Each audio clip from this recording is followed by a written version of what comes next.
acredito que é primeiro começar uma política mais afirmativa, a mais afirmativa do governo estadual, de prover as variantes, ora na segurança, ora na educação, ora na saúde, principalmente no meio ambiente. Se fala muito em questão de outras variantes, mas a questão ambiental está no centro das discussões de política pública. Nós temos que observar que meio ambiente é saúde pública.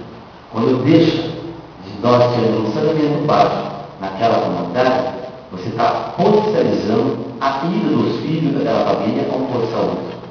Quando você deixa de ter um transporte mais eficiente, o escoamento dos produtos industrializados, ainda com essa matriz energética que ela é perversa, que compromete todo o nosso sistema respiratório, sobrecarrega o posto de saúde. Essa é uma discussão sim do século XXI.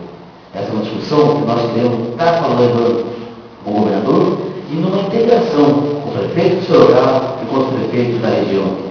Integração com as lideranças políticas e com a sociedade.